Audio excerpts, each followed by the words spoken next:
გამარჯობა. მე ვარ იოსებ ნანობაშვილი, კავკასიის უნივერსიტეტის სახელმწიფო მართვის სკოლის ასოცირებული პროფესორი, ამავე დროს ევროპის საჯარო სამართლის ორგანიზაციის რეგიონული დირექტორი.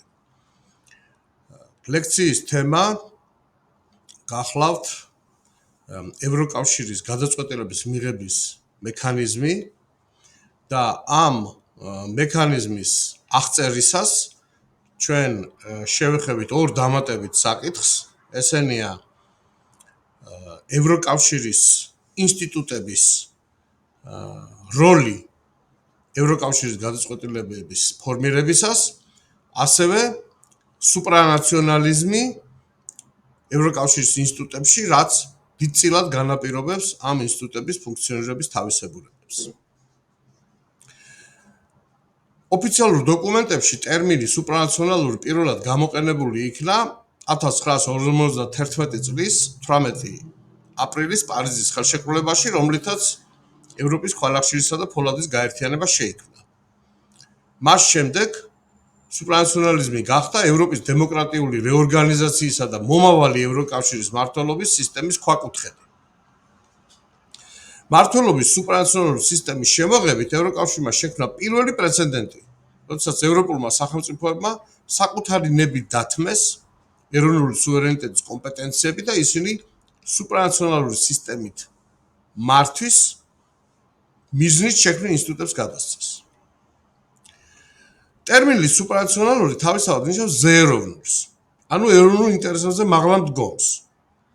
თუ სუპრანაციონალიზმის ამოქმედებამდე ევროპის ქვეყნები საშინაო და საგარეო პოლიტიკის წარმოებისას მხოლოდ ეროვნული ინტერესებით ხებძღვანელობდნენ, სუპრანაციონალური მმართველობის პირობებში დაისახა ეროვნულზე, ინდივიდუალურზე ამაღლებული მიზანი, ერთიანი ევროპა უნდა გადაქცეულიყო მშვიდობის, განვითარებისა და კეთილდღეობის სივრცეთ. განვლილმა პერიოდმა დაადასტურა, რომ ამ მიდგომამ ხელშესახები და მნიშვნელოვანი შედეგები მოიტანა და დასახული მიზანი საკმაოდ შემჭიდროებულ ვადებში იქნა მიღწეული. სუპრანაციონალიზმი არ წარმოადგენს მთავრობათა შორის ურთიერთობებს.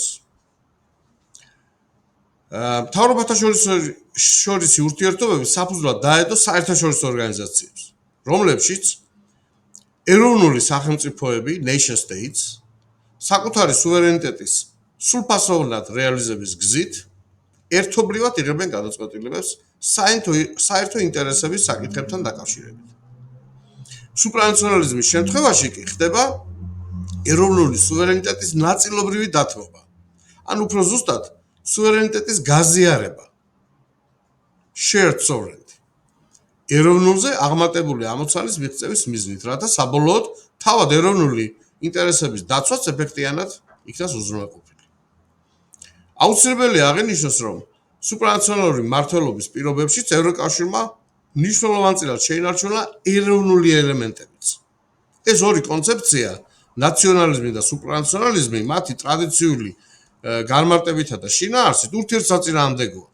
თუმცა ფაქტია, რომ ევროკავშირის შემთხვევაში ამ ორი დიამეტრალურად განსხვავებული იდეის სინერგია და მათ შორის საკმაოდ რთულად მისაღწევი ბალანსი განსაკუთრებულ ეფექტს იძლევა. თუ რა წესებს ემყარება ევროკავშირის ინსტიტუტებსა და ევროკავშირის წევრ ქვეყნებს შორის კომპეტენციების გამიჯვის ხსენებული ბალანსი, ნათლად ვლინდება ევროკავშირის გადაწყვეტილების მიღების მექანიზმის შესწავლისა და გააზრებისაგან, რასაც ჩვენ ყველა ერთად ვნახავთ. ევროკავშირის შექმნისა და შემდგომი რეფორმირების პროცესში ცენტრალურ საკითხს წარმოადგენდა ყოველთვის სუპრანაციონალიზმსა და ევროკავშირის წევრი ქვეყნების ეროვნულ ინტერესებს შორის ბალანსის მიღწევა. რათა სუპრანაციონალური ინსტიტუტებით ევროკავშირის მართვის პროცესში ევროკავშირის წევრი ქვეყნების ეროვნული ინტერესები მაქსიმალურად ყოფილიყო გათვალისწინებული. ამას ადასტურებს ევროგაერთიანების შექმნის პირველივე წლები. 1952 წელს შექმნილი სუპრანაციონალური ინსტიტუტის ევროკომისიის დასაბალანსებლად მომავალი ევროკავშირის პირველი ჩანასახის ევროპის ქვანახშირისა და ფოლადის გაერთიანების წევრმა ქვეყნებმა იმავე პერიოდში შექმნეს ამ ქვეყნების მინისტრთა საბჭო, რომელიც ევროკომისიის როგორც სუპრანაციონალური ინსტიტუტის საპირწონე გახდა და დამბალანსებელი გახდა. სუპრანაციონალიზმისა და ნაციონალიზმის ურთიერთქმედების არაერთ მაგალითს აღმოვაჩენთ თუ ევროკავშირის ინსტიტუტების მუშაობას პრაქტიკულ ჭრილში განვიხილოთ. ევროკავშირის გაწყვეტილების მიღების პროცესში ევროკავშირის ინსტიტუტები ზოგ შემთხვევაში სუპრანაციონალურ, ზოგ შემთხვევაში კი ეროვნულ თვისებებს ამჟღავნებენ. ევროკავშირის გადაწყვეტილების მიღების პროცესი ასევე ნათლად აჩვენებს ევროკავშირის ინსტიტუტებსა და ევროკავშირის წევრ ქვეყნებს შორის კომპეტენციათა გადანაწილების უნიკალურ სისტემას. მაგალითად, ევროკომისია ცალსახად სუპრანაციონალური, ანუ ზეეროვნული ბუნების ინსტიტუტია. ევროკომისიის თანამშრომლები, რომლებიც ევროკავშირის სხვა ქვეყნის მოქალაქეები არიან, უფლებამოსილების განხორციელებისას არ წარმოადგენენ თავიანთ ქვეყნებს და არ არიან ანგარიშვალდებული თავიანთი ქვეყნების მთავრობებთან. შესაბამისად, ისინი მოქმედებენ საერთო ევროპული ამოცანების შესასრულებლად და არა ევროკავშირის წევრი ქვეყნების ეროვნული დღის წესრიგების მიხედვით. სუპრანაციონალური თვისების გარდა ევროკომისია გარკვეული დოზით ეროვნულ ელემენტსაც შეიცავს. მაგალითად, იმის გათვალისწინებით, რომ ევროკომისრების კანდიდატურებს ევროკავშირის წევრი ქვეყნების მთავრობები წარადგენენ. ევროკომისიისაგან განსხვავებით, ევროპარლამენტი ორმაგ ბუნებას ცხადად ამჟღავნებს. მასში მკაფიოდ არის წარმოდგენილი როგორც სუპრანაციონალური, ისე ნაციონალური ელემენტები.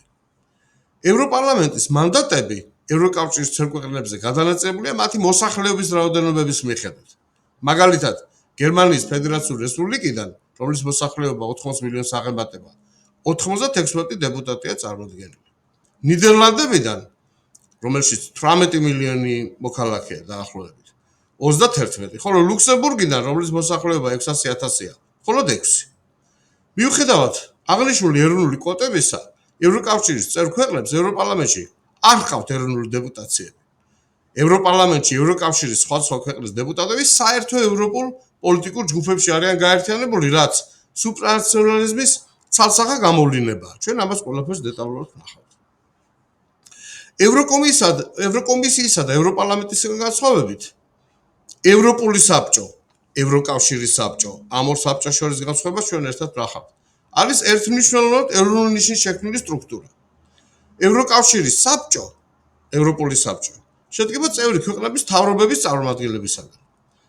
ამის მიუხედავად, გარკვეული სუპრანაციონალური ელემენტები ევროკავშირის საბჭოში შეიძლება შევნიშნოთ. მაგალითად, ევროკავშირის საბჭოს სტომებს ესწრება შესაბამისი დარგის ევროკომისარი, თუმცა გადაწყვეტილების მიღების პროცესში ხმის მიღების უფლების გარეშე.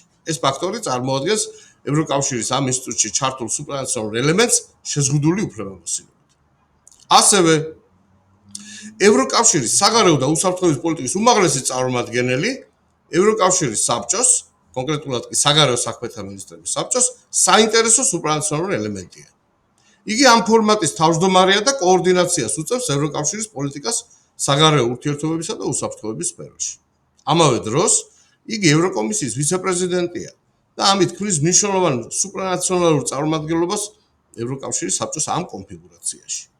ამასთან, ეს ინსტიტუტი დაბალანსებულია ნაციონალური ეგრეთ წოდებული მზღვეველით, safeguards, რასაც ვეძახით, ვინაიდან ევროკავშირის ერთიანი საგარეო საქმეთა და უსაფრთხოების პოლიტიკის უმაღლეს წარმომადგენელს ევროპული საბჭო ამტკიცებს, რომელიც გახლავთ ევროკავშირის წევრ ქვეყნებისა და მათი მთავრობების მეთაურთა შეხვედრის ფორმატი.